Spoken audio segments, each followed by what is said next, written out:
اللهم أرنا الحق حقا وارزقنا اتباعه وأرنا الباطل باطلا وارزقنا اجتنابه. اللهم فقهنا في الدين وعلمنا تأويله. اللهم فقهنا في الدين وعلمنا تأويله. اللهم فقهنا في الدين وعلمنا اللهم نور قلوبنا بنور هدايتك كما نورت الأرض بنور شمسك أبدا أبدا برحمتك يا أرحم الراحمين. اشرح لي صدري ويسر لي أمري واحلل عقدة من لساني يفقهوا قولي. اللهم افتح علينا فتوح العلم واجعل أعمالنا خالصة لوجهك الكريم وعلى آله وصحبه أجمعين. اللهم صل وسلم على سيدنا ومولانا محمد.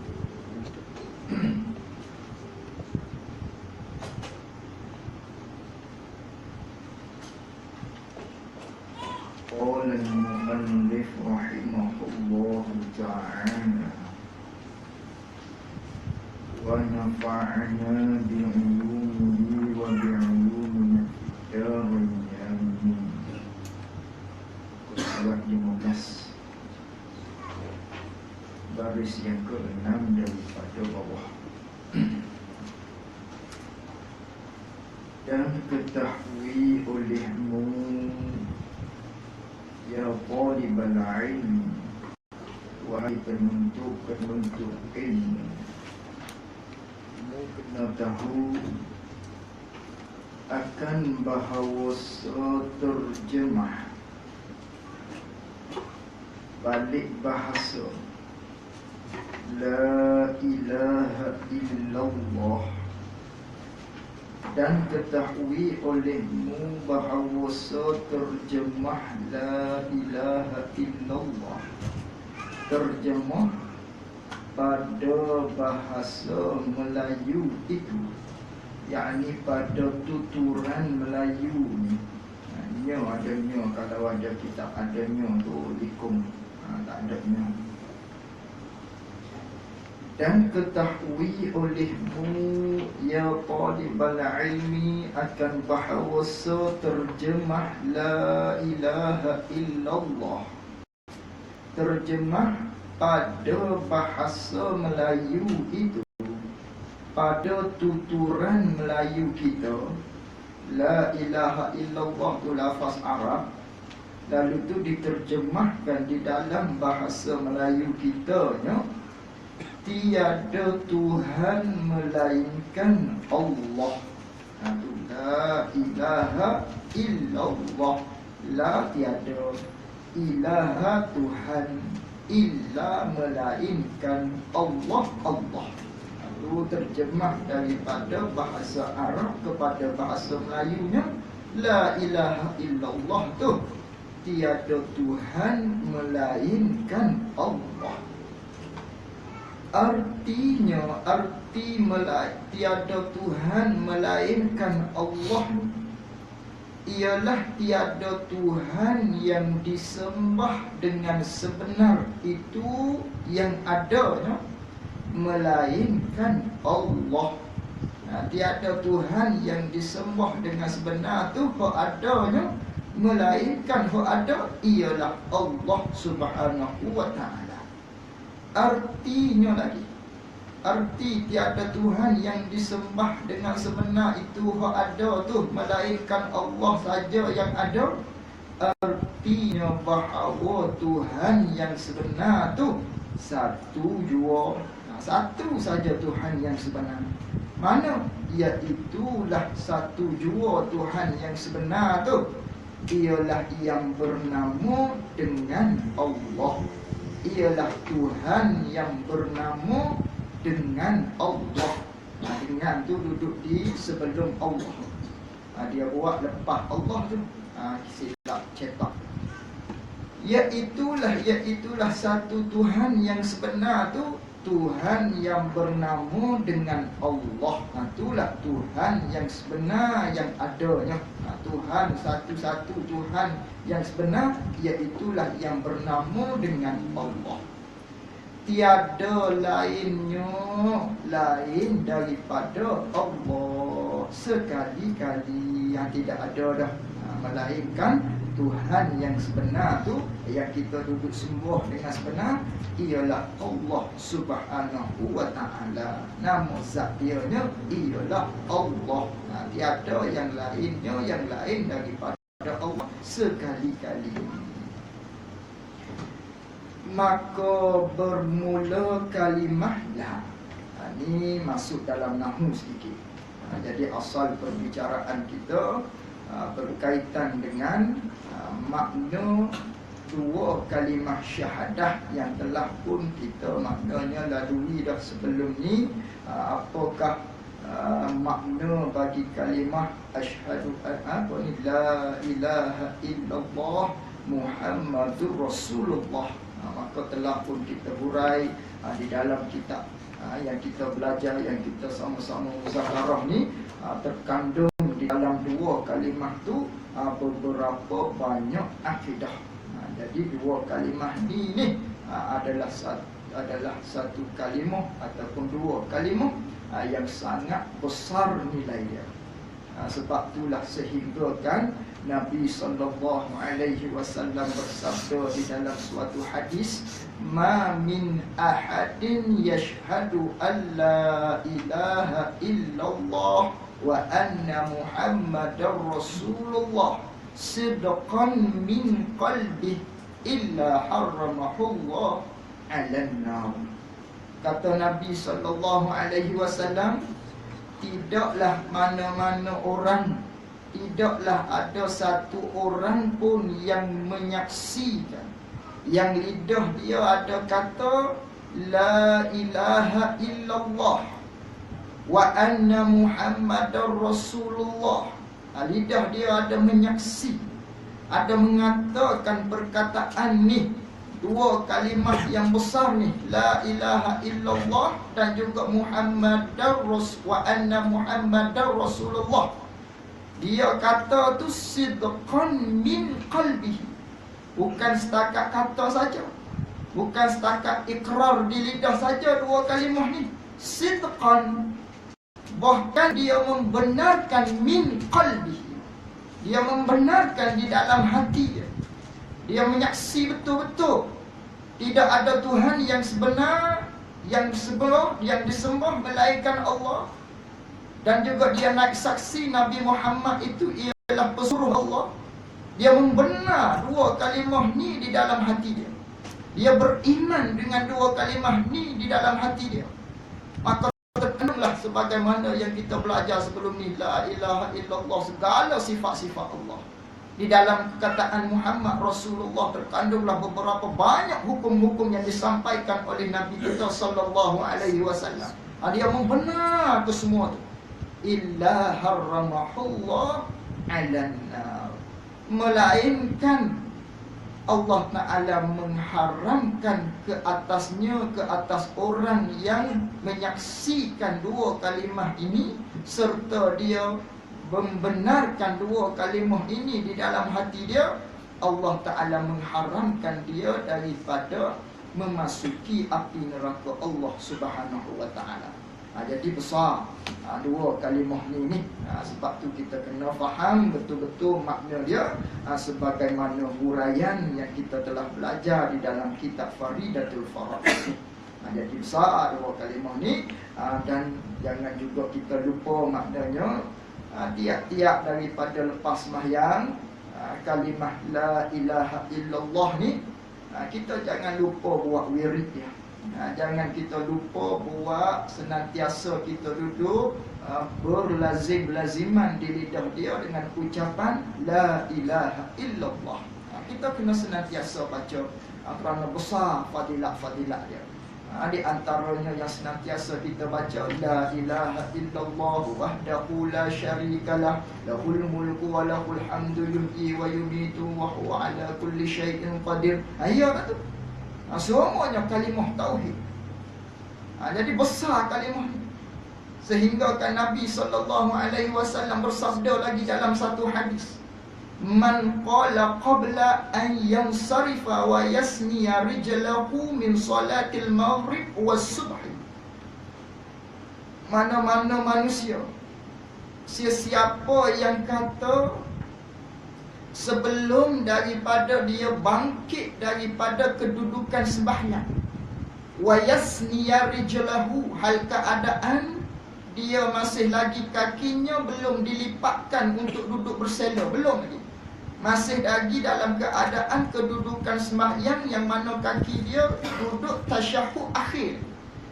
Bila dia kata begitu tu, min salatil maghrib was subhi, dia kata sebelum selepas daripada sembahyang maghrib dan juga selepas sembahyang subuh, buat wirid dia. Buat wirid dengan perkataan apa? La ilaha illallah wahdahu la syarikalah hingga akhir. Kata Nabi SAW, pada hari tersebut tiap-tiap perkataan yang dia sebut tadi tu, Nabi kata suruh 10 kali sebut, 10 kali baca la ilaha illallah wahdahu la syarikalah hingga akhir. Bila sembahyang maghrib, sembahyang subuh. Manakala orang baca 10 kali di sembahyang maghrib dan di sembahyang subuh perkataan ni, zikir ni, kata Nabi SAW, kutiba lahu bi kulli wahidatin ashru hasanat. Allah Ta'ala akan tulis bagi mereka yang membaca 10 kali perkataan tadi, tiap-tiap kali dia baca 10 ganjaran pahala Allah Ta'ala kurniakan. Dan dihapuskan kepada dia pula 10 kejahatan, diangkatkan pula 10 darajat. Dan Allah Ta'ala memelihara dia daripada gangguan syaitan. Dan Allah Ta'ala tidak akan mengangkatkan kolam daripada kesalahan-kesalahan yang kita lakukan pada hari tersebut. Itu besar. Di antara fadilat manakala kita baca kalimah-kalimah tauhid ni lepas daripada sembahyang terutamanya. Banyaklah. Banyak dalam hadis-hadis Nabi SAW cerita berkaitan kelebihan-kelebihan kita berwirid, terutama dia dengan kalimah tauhid ni. Banyak sekali. Dan ketahui olehmu adalah, maka kalimah la, maka bermula kalimah la. Ini dia nak urai kepada kita satu persatu. La tu apa? Ilaha tu apa? Illa tu apa? Allah tu apa? Dalam ilmu nahwu.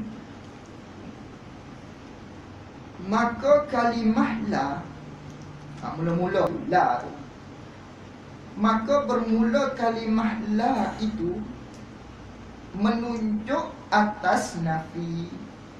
Kalimah la tu, tidak tu, menunjuk atas nafi.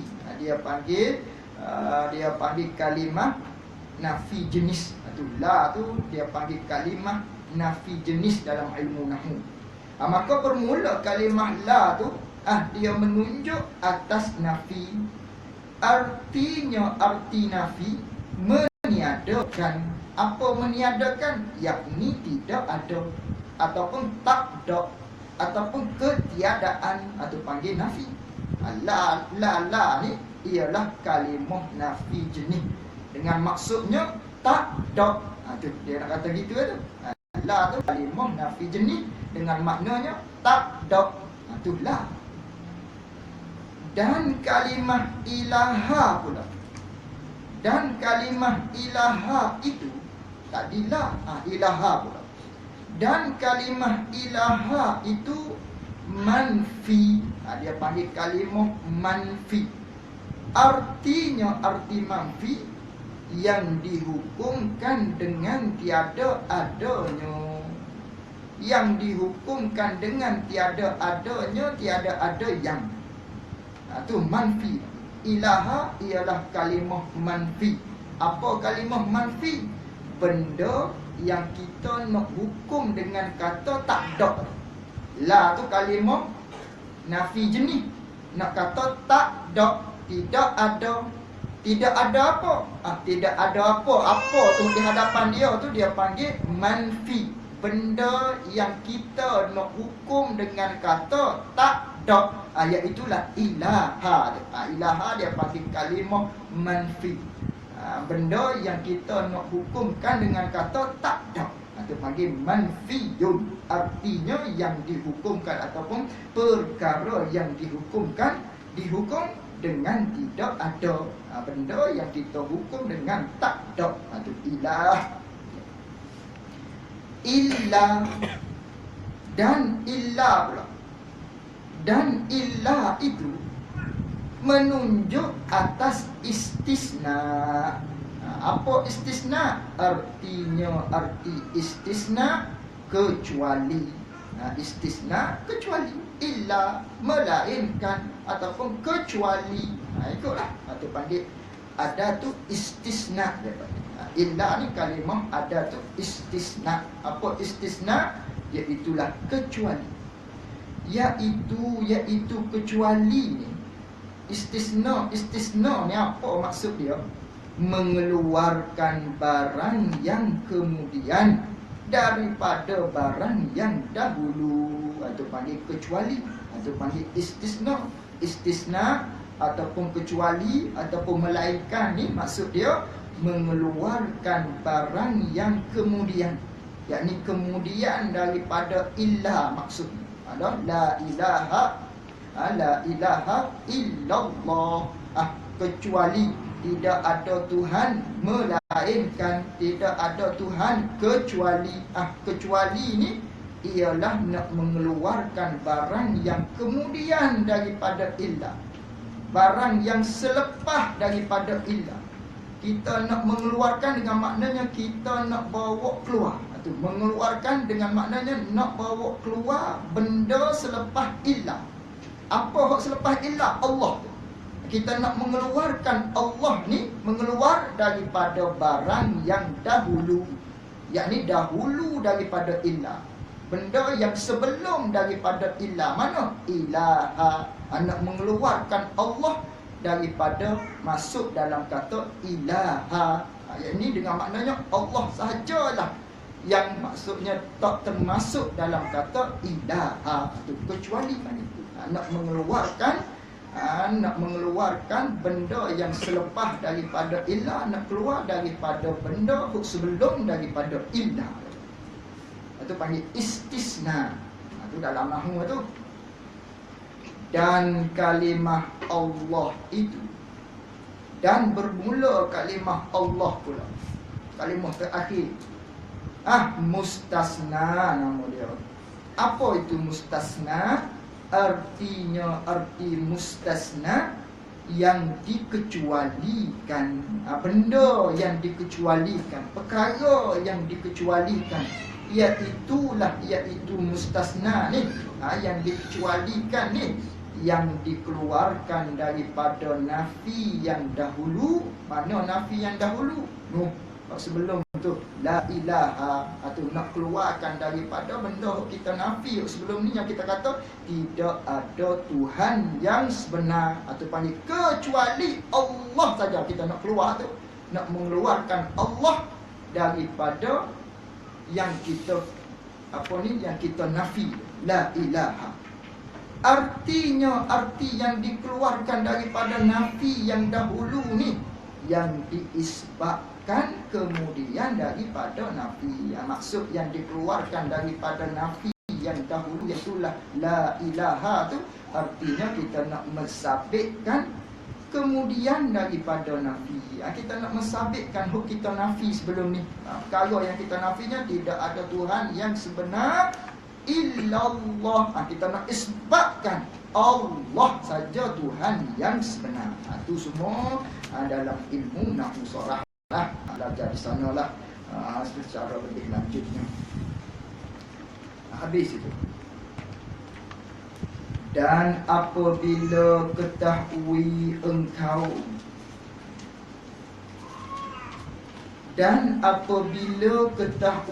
engkau akan demikian itu, demikian kata huraian la ilaha illallah tadi tu. Kita tahu dah. Manakala kita tahu la tu ialah nafi jenis, ilaha tu dia panggil manfi, illa tu dia panggil istisna, ada istisna, Allah tu dia panggil mustasna. Manakala kita tahu begitu, maka ketahui olehmu bahawa nafi itu, nafi itu yakni nafi dengan kalimah la ilaha ni. Maka ketahui olehmu bahawa nafi itu, nafi dengan kata, dengan lafaz la ilaha, tidak ada Tuhan. Kita nafi, tidak ada Tuhan berhadap ia, yakni tertuju ia. Manakala kita kata la ilaha, terhadap ia, menuju ia ataupun tertuju ia lafaz tadi tu, lafaz nafi tu, tertuju ataupun terhadap atas yang disembah dengan sebenar pada waqi'. Itu maksudnya. Manakala kita kata la ilaha, tidak ada Tuhan yang disembah dengan sebenar, bukan. Manakala kita kata la, itu nafi, kalimah nafi. Manakala kita kata la, tak ada apa, tuju perkataan la pada apa, berhadapnya perkataan lafaz kita. Manakala kita kata la, berhadap, tertuju perkataan tu atas yang disembah dengan sebenar pada waqi'. Tidak ada Tuhan yang disembah dengan sebenar. Itu tuju situ. Manakala kita kata tidak ada apa? Tidak ada Tuhan yang disembah dengan sebenar. Tidak ada Tuhan yang kita sembah dengan sengotinya pada waqi', dengan betul-betul pada waqi'-nya tak ada. Itu manakala kita kata la. Itu dia suruh kita tahu, dia suruh kita faham. Manakala kita kata kalimah nafi, iaitu la, tertujulah, biar kita tahu kalimah la ni berhadap, tertuju atas yang disembah dengan sebenar pada waqi'. Yakni manakala kita kata tidak ada, fahamlah kepada kita, kita nak tuju mana ni? Pada Tuhan yang disembah dengan sebenar pada waqi'-nya tak ada. Adanya melainkan Allah Subhanahu wa ta'ala. Itu tuju pada tu, manakala kita kata la. Jadi faham daripada situ, bukanlah perkataan la manakala kita nafi tidak ada, bukan kita nafi, kita berhadap kepada Tuhan yang tak sebenar. Salah. Kalau kita kata la, tidak ada, tak tertuju kepada Tuhan yang disembah dengan sebenar pada waqi', tak tuju pada yang tu.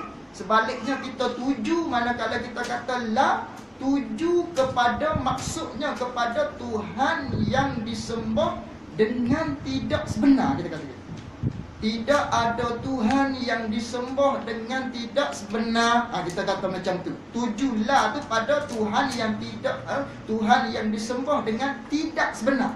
Maka kalau kita kata tuju pada benda tu, bawa kepada kekufuran. Boleh bawa kepada kekufuran. Sebab apa? Sebab contoh, tidak ada Tuhan yang disembah dengan tidak sebenar, kita kata, melainkan Allah. Memberi reti kepada kita, memberi faham kepada kita, Allah sahajalah Tuhan yang disembah dengan tidak sebenar. Sebab tu kufur. Tu sebab tu kena jaga betul-betul. Manakala kita kata la, biar kita faham. Sebut la ni, kita nafi ni, tidak ada Tuhan. Tuhan mana? Tuhan yang sebenar pada waqi', pada diri hakikat, pada yang sengotinya, yang betul-betulnya Tuhan yang sebenar tu tak ada. Tapi jangan masuk dengan Allah. Allah ketika tu tak termasuk dah. tidak ada Tuhan yang disembah dengan sebenar. Tak ada. Melainkan yang adanya ialah Allah. Itu baru betul. Sebaliknya kalau kita kata tidak ada Tuhan yang disembah dengan tidak sebenar, maka salah. Bawa kepada kalimah kita cakap gitu tu boleh bawa kepada kekufuran. Tidak ada Tuhan yang disembah dengan tidak sebenar, melainkan Allah sahaja Tuhan yang tidak sebenar yang disembah. Jadi sifir dia begitu. Sebab tu bahaya. Sebab tu kita kena faham. Maksud la ni tertuju kita nak menafikan Tuhan yang disembah dengan sebenar selain daripada Allah ni. Tak ada. Itu maksud dia begitu. Maka tak kala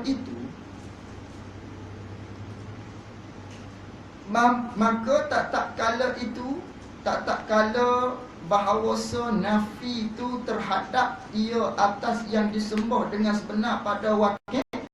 Makna bagi kata kita, yakni kita orang yang mengucap, orang yang menuturkan tiada Tuhan melainkan Allah itu, ialah ternafilah ataupun tak ada lah yang disembah dengan sebenar pada hakikatnya melainkan Allah. Allah saja Tuhan yang sebenar yang kita sembah.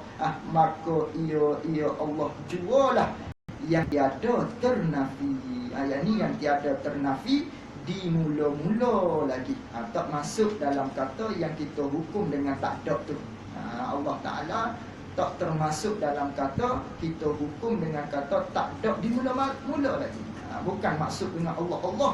Tak termasuk Allah. Waktu kita kata la, tak termasuk dengan Allah.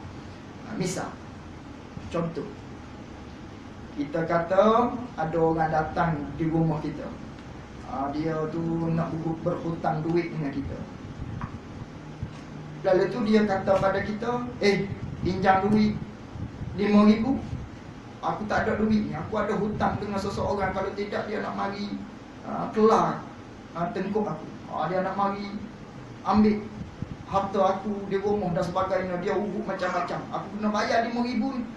Pinjam 5,000. Kita pun kata tidak ada duit bagiku melainkan RM5. Kita kata tidak ada duit bagiku melainkan RM5. Ketika dia kata begitu, dia menafikan duit bagi dia. Adakah termasuk dengan RM5 dalam poket dia? Tak termasuk. Tak termasuk RM5 dalam duit dalam poket dia ni, tak termasuk. Yang dia menafikan selain daripada RM5, daripada kalangan duit-duit, yang tu dia nafi. Ada pun RM5 yang terdapat dalam poket kocek dia, yang tu dia tak nafi. Dia awal-awal lagi dia tak nafi. Masa dia kata tu ataupun sebelum dia kata lagi, dia tak nafi RM5 dalam poket dia ni. Yang dia nafinya duit selain daripada RM5. Itu pun sama. Manakala kita kata la ilaha illallah, tidak ada Tuhan yang sebenar. Kalau kata lafaz begitu yang sebenar, termasuk dengan Allah tu.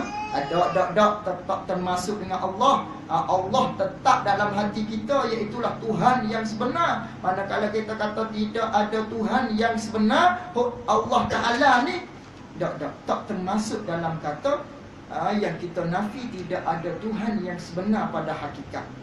Melainkan Allah. Allah tu ada di awal lagi. Awal lagi ada. Bukan masuk dalam kata tidak ada Tuhan yang sebenar. Tak termasuk dalam tu. Sebagaimana kita kata tidak ada duit melainkan RM5. Ataupun kita kata begini, ada orang tanya kita, mana tiang rumah tak ada ni? Kita tukang rumah contohnya. Mana tiang rumah ni tak ada ni? Tak ada tiang rumah melainkan bawah punggung aku, dia kata. Tak ada tiang rumah melainkan yang adanya bawah punggung aku. Manakala dia kata tidak ada tiang rumah, bawah punggung dia adakah masuk sekali ketika mana dia kata begitu? Tak masuk. Tetap adanya. Tetap dia iktikad kata ada duduk bawah punggung dia, melainkan yang adanya bawah punggung aku. ketika dia kata begitu tu tak termasuk benda ada dalam bawah punggung dia. Tak termasuk. Begitulah manakala kita kata tidak ada Tuhan yang sebenar, pada hakikatnya tak termasuk Allah ketika itu. Walaupun pada zahir seperti masuk dengan Allah, tapi pada pegangannya kita kena faham tak termasuk dengan Allah. Illallah, melainkan Allah saja Tuhan yang sebenar. Itu maksud dia. Kalau kita kata termasuk dengan Allah ketika mana kita kata tidak ada Tuhan yang sebenar, yakni termasuk dengan Allah illallah, baru masuk masuk balik Allah Ta'ala. Ketika tu jadi kafir sekejap, jadi Islam sekejap. Jadi Islam pula. Setelah mana kita kata illallah, ambil hukum kita nafi tadi Allah, jadi kufur sebentar. Illallah, baru Islam balik. Jadi gitu. Sebab tu kita kena faham betul-betul dia. Tak termasuk dengan Allah ketika mana kita kata tidak ada Tuhan yang disembah dengan sebenar. Allah tak termasuk dalam tu. Tetap ada dalam hati kita illallah, Allah saja Tuhan. Itu maksud dia. Maka jika dikata orang,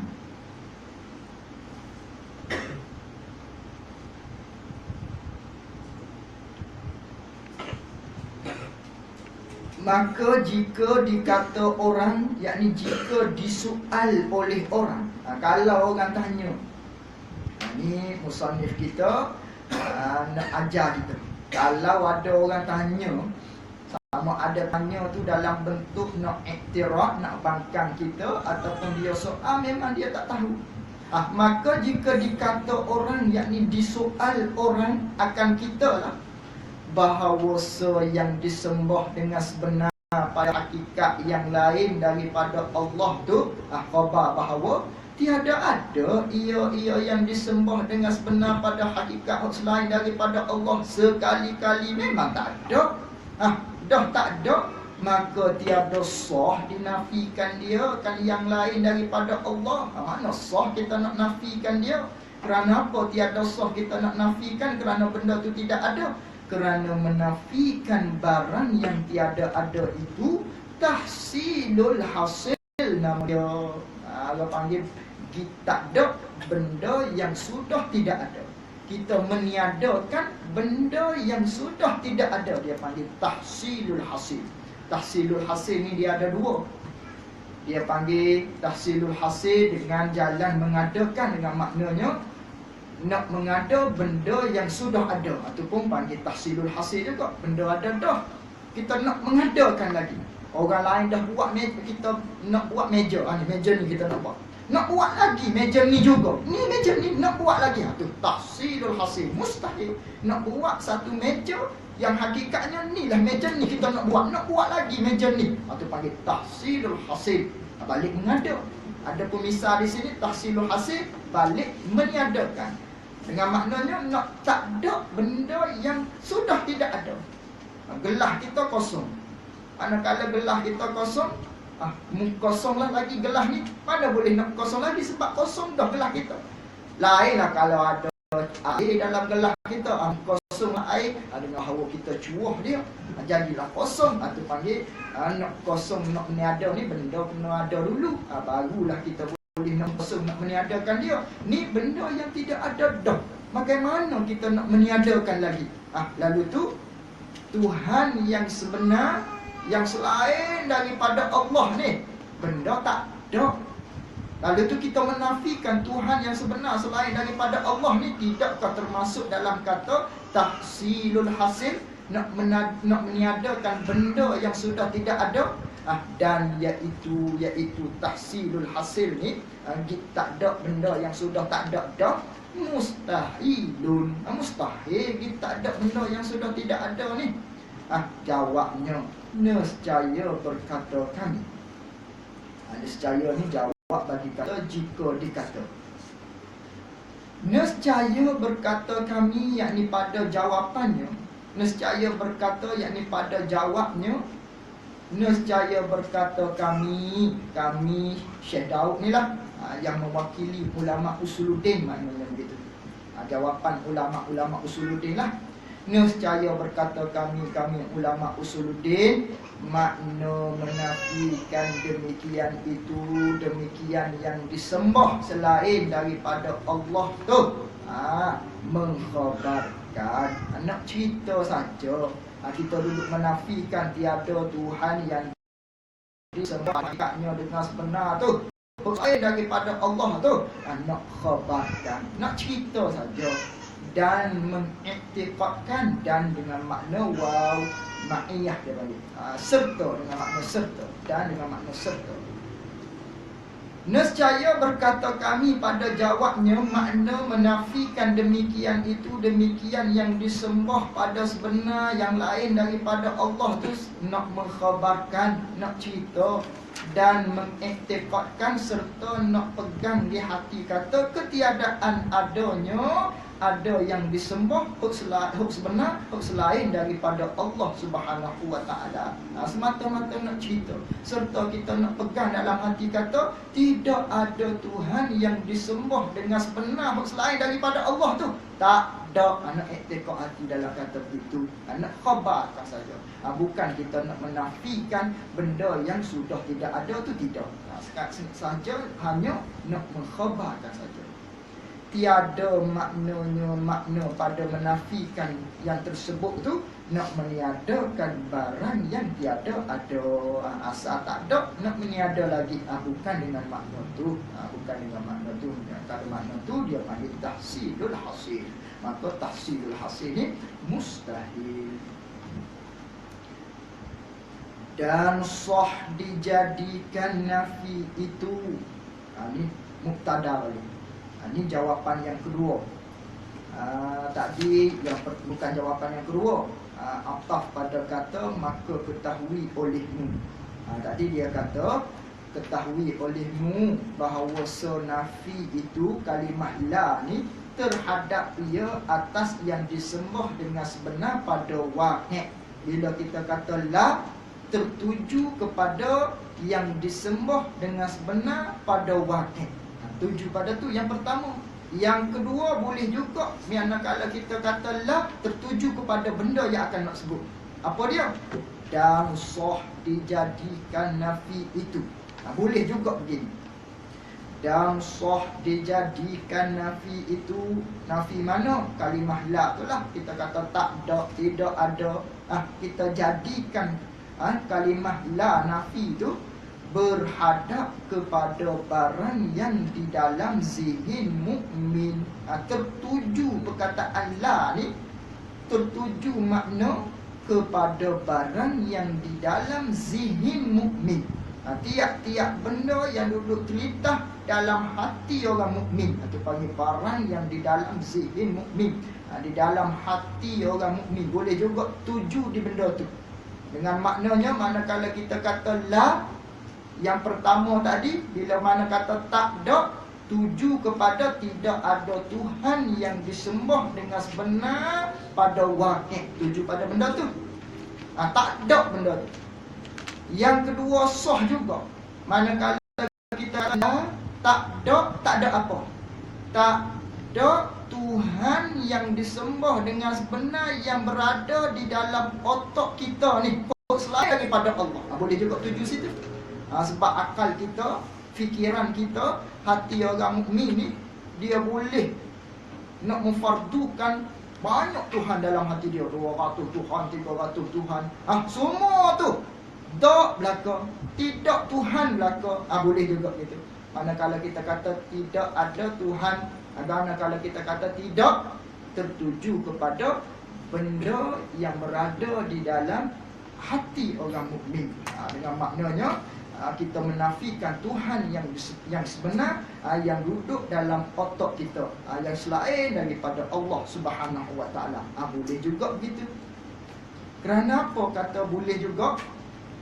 Kerana bahawa zihin itu, bahawa hati orang mukmin ni mentaswir ia hati orang mukmin, boleh menggambarkan hati orang mukmin ni atas jalan fardu dan takdir. Akan ada beberapa banyak Tuhan yang disembah dengan sebenar. Hati kita boleh nak memfardukan, boleh nak kalau, boleh nak takdirkan ada beberapa banyak Tuhan yang disembah dengan sebenar dalam hati kita ni. Boleh kita nak buat begitu. Kemudian manakala kita menggambarkan dengan jalan fardu takdir, ada beberapa banyak Tuhan yang disembah dengan sebenar dalam hati kita. Lepas daripada tu menghukum ia mukmin atas sekalian beberapa Tuhan yang disembah dengan sebenar yang kita fardu takdirkan dalam hati kita tu, kita hukum dengan kata nafi.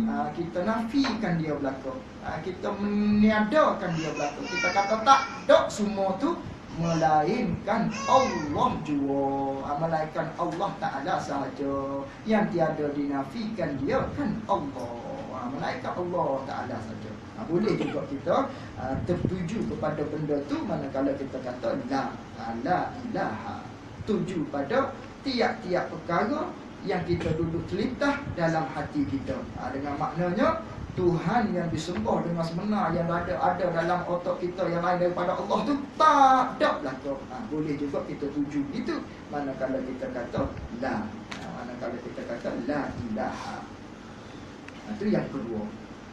Tetapi bagi jawapan yang kedua ni, boleh juga kita nak tuju manakala kita kata la, atau tuju kepada barang yang di dalam zihin hati orang mukmin ni, tetapi tiada hasil. Tak boleh kita nak kita nak menolak di atas kufar. Dengan jalan yang kedua ni, dia lemah sikit, dia tak kuat mana. Kita tak boleh nak menolak di atas orang-orang kafir, melainkan boleh kita nak tolaknya dengan iktibar waqi'. Apa iktibar waqi'? Dengan jawapan yang pertama tadi, iaitulah kena kata la, kena ternafkan. Bila kita mana kata la, kena tertuju kepada yang disembah dengan sebenar pada waqi'. Yang tu saja yang boleh menolak bagi orang-orang yang tidak beriman kepada Allah Subhanahu wa ta'ala.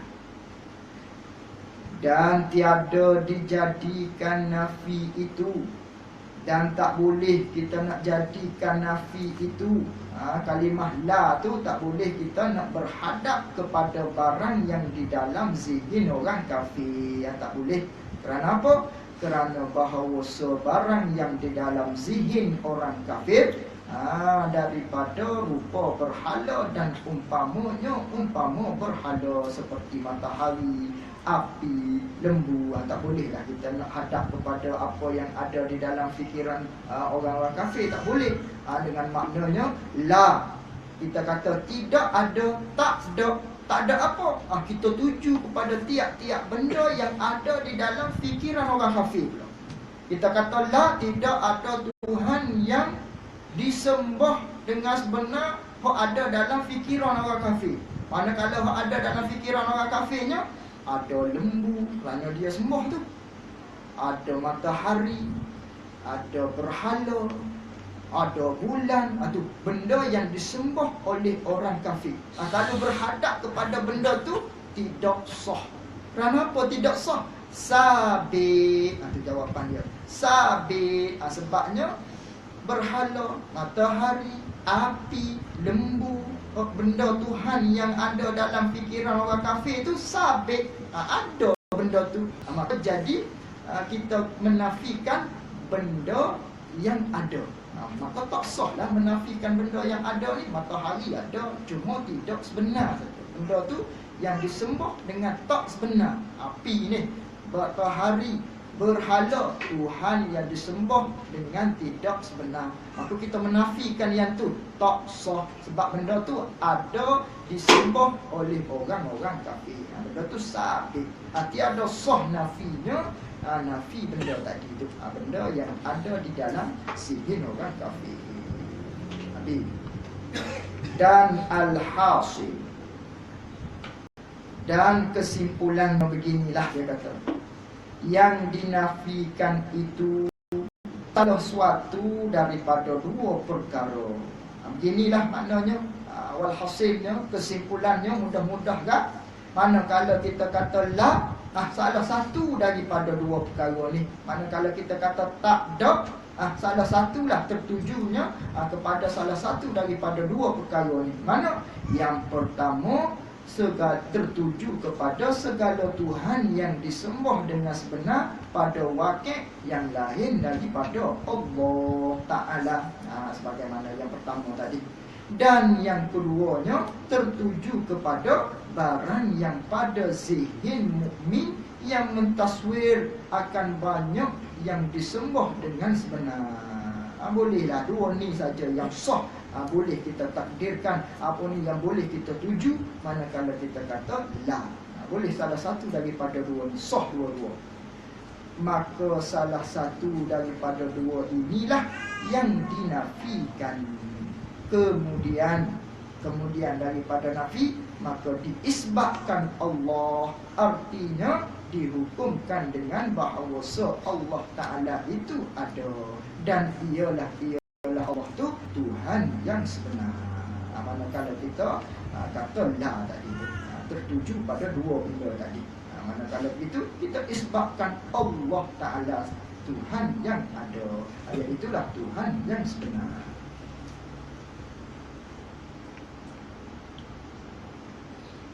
Di sini. Itu payah sikit tu. Payah sikit. Tak apa, nanti lain kali kita hurai lagi. Sekali hurai mungkin kita payah sikit nak ingat. Awal hasilnya biar kita tahulah. Manakala kita kata la, apa la? Tidak ada apa? Tidak ada Tuhan yang sebenar tu. Tak ada. Biar kita reti macam tu. Tidak ada Tuhan yang sebenar tu. Tak ada. Yang adanya hanyalah Allah. Ketika mana kita kata kita nafi tidak ada Tuhan yang sebenar tu, jangan masuk dengan Allah. Jangan masuk dengan Allah. Kalau masuk dengan Allah kafir kita. Barulah kita Islam balik. Jangan masuk. Biar kita faham yang tu dulu. Biar kita faham manakala kita kata la, kita nafi tidak ada apa? Tidak ada Tuhan yang disembah dengan sebenar tu. Tak termasuk dengan Allah. Biar kita faham gitu. Jangan kita fahamnya tidak ada Tuhan yang disembah dengan tidak sebenar. Kalau begitu bahaya akidah kita. Bawa kepada kita mengisbatkan Allah sahajalah Tuhan yang tidak sebenar. Jadi kufur gitu. Itu biar kita faham, dapat beza di antara mana yang betul, mana yang salah tadi. Biar kita dapat faham dia, kita dapat beza dia antara dua tadi. Dan wajib atas yang berkata la ilaha illallah. Dan wajib atas yang berkata la ilaha illallah. Wajib apa? Wajib mulahazahkan. Wajib kita silaukan. Wajib kita reti. Gitulah. Mulahazah asalnya silaukan. Tapi dengan makna di sini dikehendakinya wajib kita faham.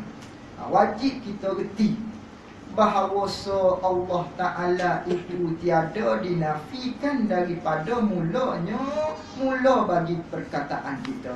Biar kita faham, biar kita reti. Manakala kita kata la ilaha illallah, biar kita faham Allah Ta'ala bukan yang kita nafi pada mula-mula lagi. Tak termasuk dengan Allah Ta'ala. Biar kita faham yang itu. Artinya tiada masuk Allah Ta'ala itu di dalam perhimpunan segala Tuhan yang dinafikan itu. Allah Ta'ala itu tak termasuk di dalam perhimpunan segala Tuhan yang kita nafi. Yang kita kata la ilaha tu, Allah Ta'ala tak masuk. Tak masuk dahulu daripada dinafikan. Tak kata tak masuk Allah Ta'ala ni dahulu sebelum daripada kita kata la ilaha, tak termasuk dah. Dan tak kala dinafikan. Dan semasa kita kata la ilaha tu, Allah Ta'ala tak termasuk. Pendeknya Allah Ta'ala ni tak termasuk dalam kata kita menafikan daripada segala perhimpunan Tuhan yang disembah dengan sebenar tu. Allah Ta'ala tak masuk. Tak masuk dalam kata tu. Bila tak masuk? Sebelum lagi kita kata dan semasa kita kata. Tak termasuk awal-awal. Kerana apa? Ini elak pada kata wajib kita silaukan. Elak bagi kata wajib kita mulahazah. Begitu. Kerana apa? Kerana bahawasanya jika berniat ia seseorang yang berkata, kalau dia niat bahawa Allah Ta'ala itu masuk di dalam jumlah segala Tuhan yang dinafikan. Kalau masuk dengan Allah, manakala dia kata la ilaha, nescaya jadi ia seseorang yang kata begitu tu kafir. Jadi kafir lah manakala termasuk dengan Allah.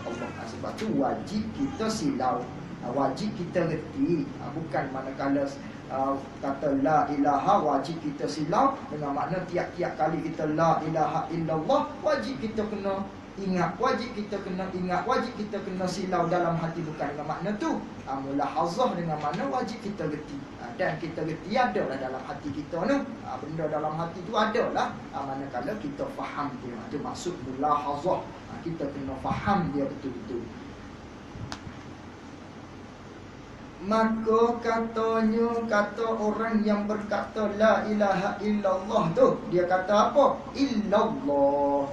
Arti dia kata illallah tu, melainkan Allah itu ialah qarinah, ialah dalil yang menunjuk atas barang yang dikehendaki oleh orang yang berkata pada permulaan. Dengan maknanya, manakala dia kata la ilaha illallah, kata illallah tu, perkataan illallah, manakala dia kata la ilaha illallah, perkataan illallah ni adalah sebagai dalil, adalah sebagai qarinah yang menunjukkan bahawa apa yang dia nak di mula-mulanya hak ni. Apa hak ni? Daripada bahawa Allah Ta'ala tu tiada masuk di dalam segala Tuhan yang dinafikan itu.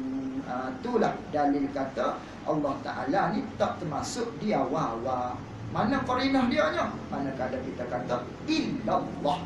Illallah itulah dalil bagi kata Allah Ta'ala tak dinafikan pada awal-awal lagi. Itu murad dia, itu maksud dia. Kemudian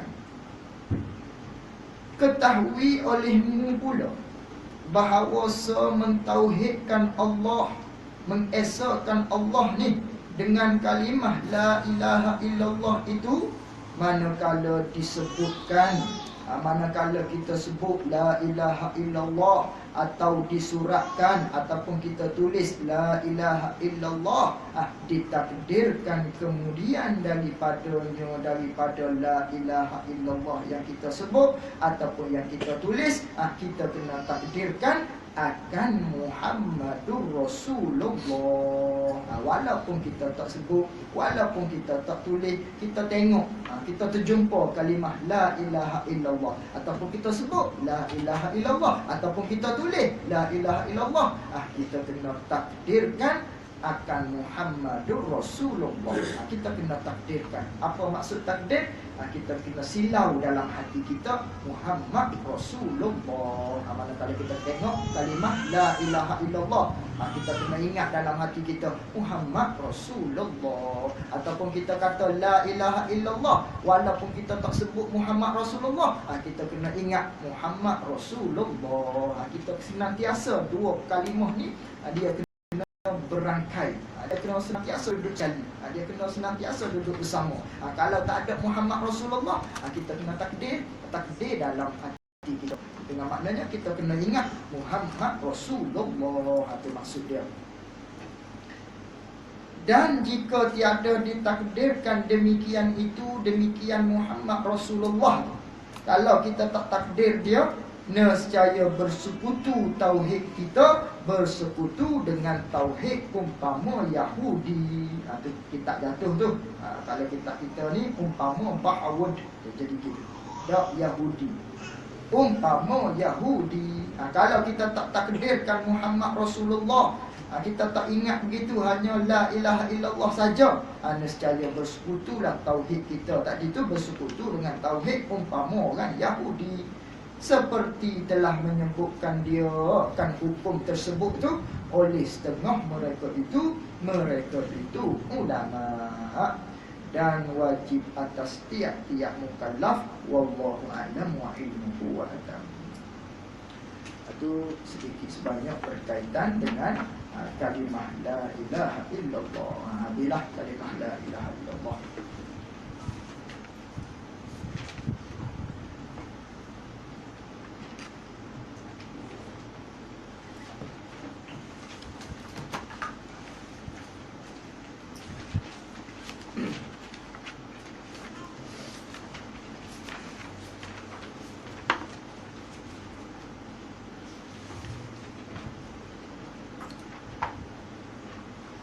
Surah 24.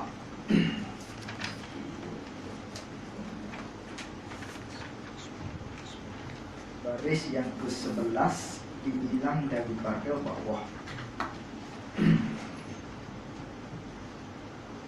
Qala al-muallif rahimahullahu ta'ala wa nafa'na bi'ulumihi wa bi'ulumina fid darain amin.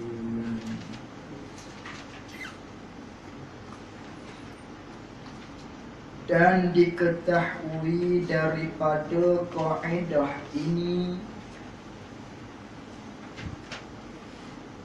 boleh jadi makmum itu masbuk tiap-tiap rakaat.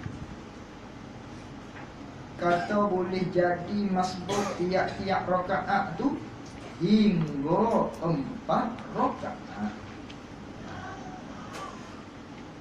Dan diketahui daripada kaedah ini dan difahami daripada kaedah ini. Kaedah mana? Kaedah pada takrif masbuk. Yang kita belajar pada pertemuan kita yang dulu ni. Kita telah huraikan berkaitan dengan maksud, makna bagi muwafiq dan juga makna bagi makmum yang masbuk. Jadi biar kita faham pada takrif dulu tu, jangan kita lupa. Maksudnya muwafiq ialah makmum yang sempat masa, bukan sempat baca, sempat masa untuk baca Fatihah yang pertengahan. Sebagaimana dululah, muwafiq ni ialah makmum yang sempat masa dia untuk membaca Fatihah di dalam berdiri. Dengan maknanya mulai daripada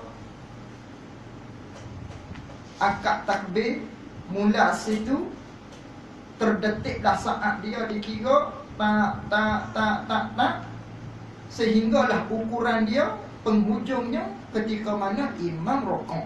Habis itu. Masa celah tu, ketika mana kita Allahu Akbar, masa berjalan tak, sehingga mana? Sehingga imam nak rokok, sehingga imam rokok. Habis. Celah-celah tu, adakah teluh masa untuk kita baca satu Fatihah qadar pertengahan? Bukan bacaan kita, bukan bacaan imam, tapi bacaan pertengahan. Teluh ke tidak? Masa tu. Kalau telus, panggil makmum muwafiq. Kalau tak teluh masa celah-celah tu, ia panggil makmum masbuk nama dia. Tu biar kita faham takrif betul-betul. Bukanlah maksud muwafiq ni ialah yang sempat baca Fatihah. Masbuk ni yang tak sempat baca Fatihah. Bukan di situ. Naknya di masa. Adakah ada peruntukan masa di dia? Kalau ada, mula daripada takbiratul ihram sehinggalah imam rokok tu, masa celah-celah tu, ada tak masa dia untuk baca satu Fatihah ni pada teluh ke tidak? Kalau teluh, makmum muwafiq. Kalau tak teluh, makmum masbuk. Dia faham yang tu. Faham takrif dia. Dan difahami dan diketahui dan difahami daripada kaedah ini, kaedah pada takrif masbuk tu, boleh jadi makmum itu, yakni boleh berlaku. Boleh jadi dengan makna boleh berlaku. Makmum ni masbuk tiap-tiap rakaat. Boleh jadi masbuk tiap-tiap rakaat. Kata masbuk tiap-tiap rakaat tu hingga 4 rakaat. 4 rakaat dia masbuk. Kerana paling banyak semayang tu 4.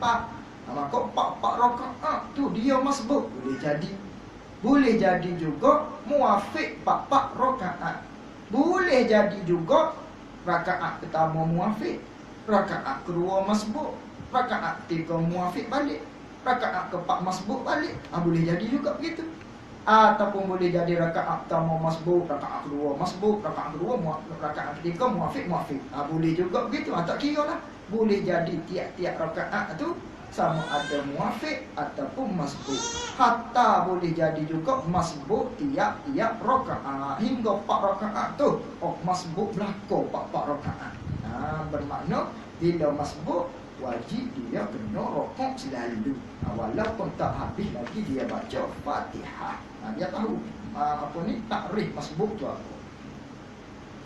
Boleh jadi masbuk tiap-tiap rakaat. Maksudnya kalau rakaat pertama dikira pada angkat takbir sehinggalah imam rokok. Celah-celah tu masa sempat ataupun tidak. Kalau rakaat kedua tidak ada takbiratul ihram dah, kira berdiri. Ketika kita bangun tu, start tu masa berjalan tak sehinggalah imam tu rokok. Celah-celah tu sempat ataupun tidak. Ataupun rakaat 3, rakaat keempat begitulah.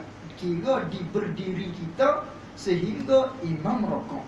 Celah-celah tu sempat ataupun tidak untuk kita baca Fatihah yang pertengahan. Kalau sempat muafiq, kalau tak sempat masbuk. Ya kira situ. Misal contoh bagi kata masbuk tiap-tiap rakaat. Seperti bersesak-sesak, seperti bersesak makmum. Bersesak dengan makna bersumbat-sumbat. Itu maksud bersesak-sesak. Bersumbat-sumbat makmum. Apa bersesak-sesak, bersumbat-sumbat makmum ni? Bukan bersumbat masuk air tu, tidak. Sumbat ni itulah ramai sangat tu. Apa bersumbat, apa bersesak, ramai sangat. Bukan kata mu ni sumbat mu, bukan makna tu. Mak tu masuk air dia panggil. Ini bukan ramai sangat bersumbat dengan makna tu. Bersesak dengan makna ramai sangat. Dah ramai sangat, tiada dapat, yakni tak dapatlah ia makmum tu rokok sekali. Tak boleh nak rokok ramai-ramai, tak boleh nak rokok sekaligus, tak boleh nak rokok sama-sama, tak boleh nak rokok serentak. Hanya bergilir pada rakaat pertama. Jadi bergilir. Sebab apa jadi bergilir ni? Sebabnya ramai sangat. Sebabnya bersesak-sesak. Ini jangan berlakulah. Tapi hukum ada. Benda ni jarang sangat berlaku. Tapi hukum dia ada. Begini cara dia. Ni nak buat misal kepada kita masbuk tiap-tiap rakaat. Contoh, bersesak-sesak makmum ramai sangat hingga tiada dapat nak rokok sekali, hanya kena bergilir pada tiap-tiap rakaat. Kena bergilir pada rakaat pertama. Bagaimana contoh dia? Misal kita pergi pada satu tempat di Malaysia ni jarang berlaku. Boleh jadi di Mekah, mungkin boleh jadi. Dah ramai sangat ni. Duduk dalam masjid, ikutlah duduk mana-mana. Kita sembahyang tu ramai sangat orang. Ramai tak ramai sehingga bersesak. Sesak tak sesak sehingga kan seperti kita sembahyang banyak di Malaysia. Bahkan lebih daripada tu. Rapat-rapat duduk. Pakat duduk, rapat-rapat. Sebabnya ramai ni, bersesak ni. Pakat nak sembahyang zuhur, lepas subuh, kau ikutlah. Ramai sangat ketika tu. Ni nak buat misal. Lalu tu, dah ramai sangat, imam pun rokok. Imam pun Allahu Akbar. Makmum ramai ni, dia pun rokok. Kita tak boleh nak rokok. Setengah-setengah ramai daripada kita ni yang tak boleh nak rokok. Ada yang boleh rokok. Orang depan kita boleh rokok. Kita tak boleh nak rokok. Kalau kita rokok juga, kena punggung dia, cium punggung. Apatah lagi kita kecil ni. Ni orang mengajar ni, di Mekah umpamanya besar-besar. Pendek kata duk paha dia lah kita ni. Tak boleh nak rokok ni. Acur rokok, cium punggung. Gitu. Kalau rokok, kena paha. Tak boleh nak rokok. Rapat sangat ni. Ketika tu diuzurkan kita untuk rokok. Tak apa, kita boleh tunggu. Kita tunggu imam sami Allah, Allahu sami Allah, liman hamidah. kita baru boleh rokok. Allahu Akbar. Ataupun tak boleh nak rokok lagi, sebab dia duduk berdiri ni, tak boleh lagi.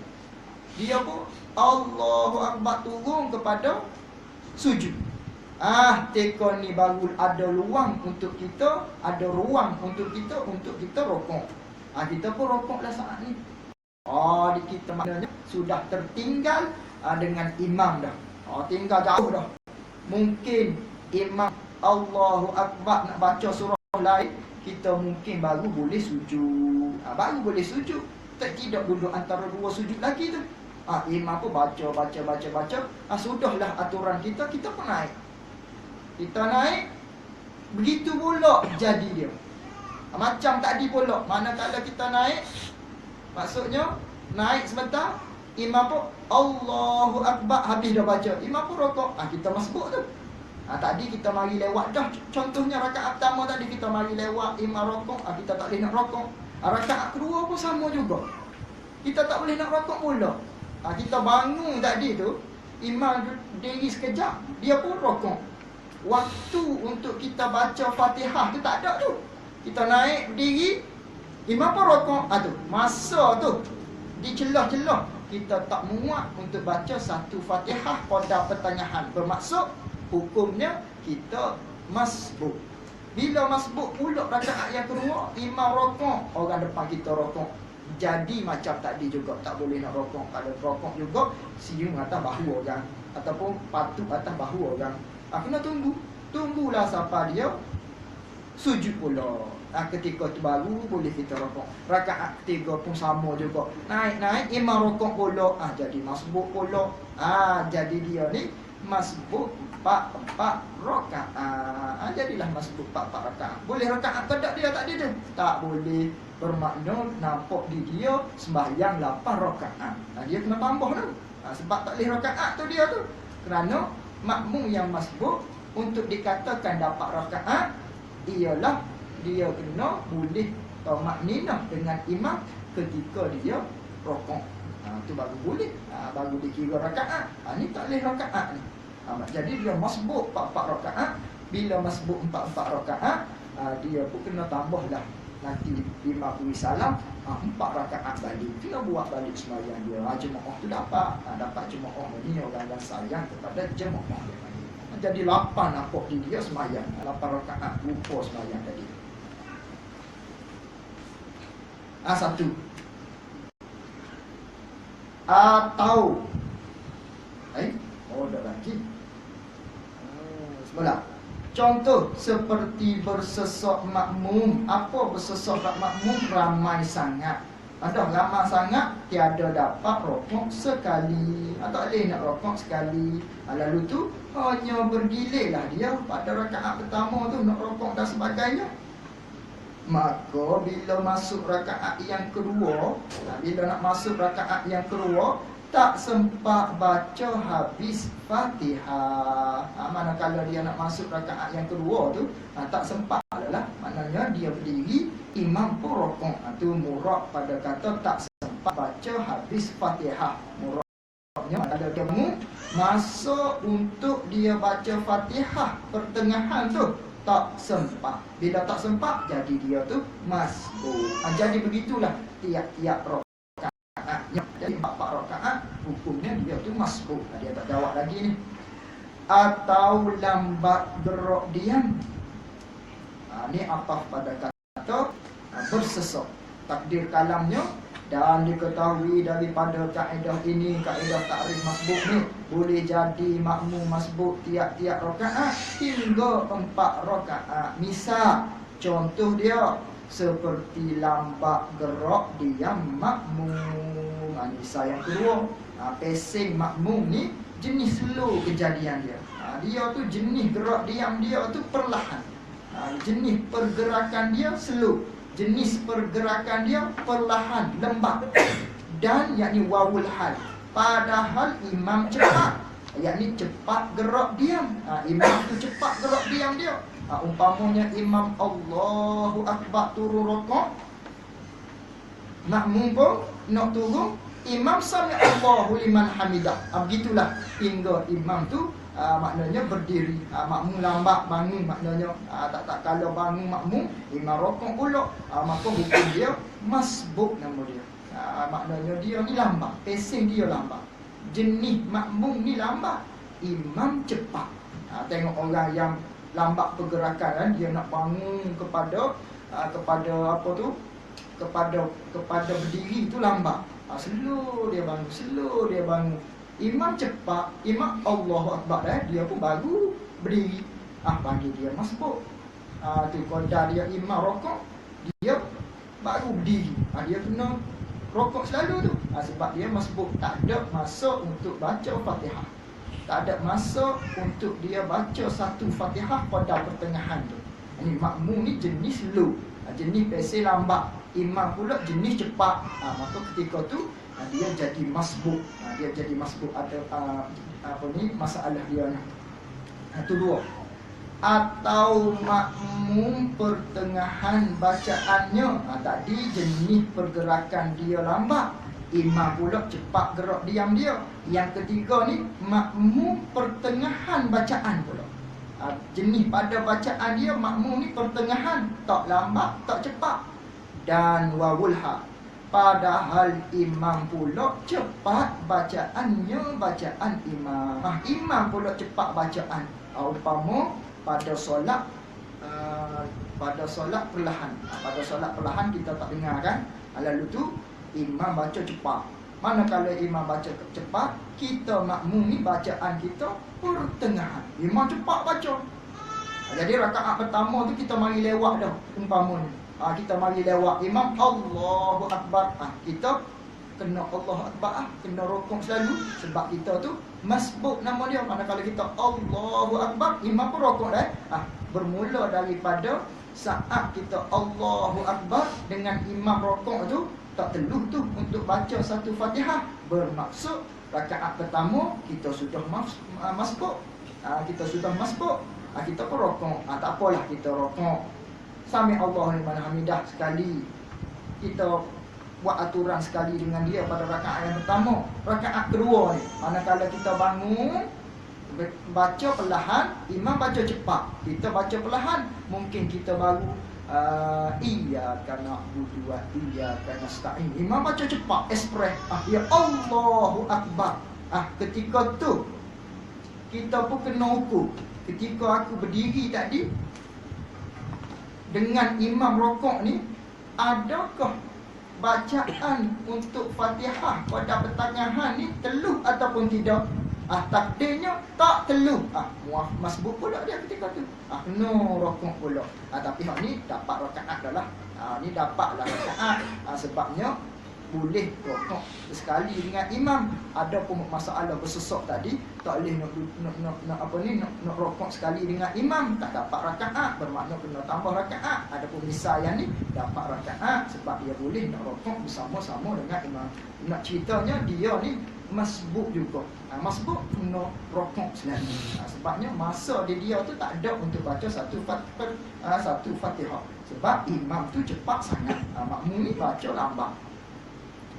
Maka ini sekalian, ini tiga masalah kesemua ni tadi tu, mula daripada bersesok makmum, yang keduanya yang kedua tadi lambat gerak diam makmum, yang ketiga pula makmum pertengahan bacaan padahal imam cepat bacaan. Ini sekalian tiga masalah ni dinamakan masbuk. Tiada wajib sempurnakan Fatihah. Tak wajib dia nak mensudahkan, tak wajib dia nak perhabiskan Fatihah dia.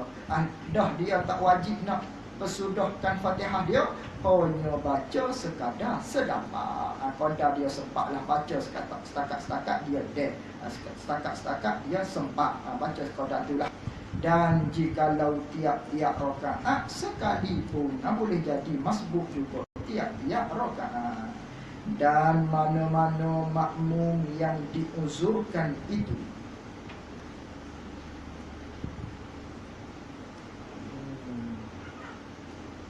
dan mana-mana makmum yang diuzurkan itu haruslah tertimpa pada wallahu wa ilmuhu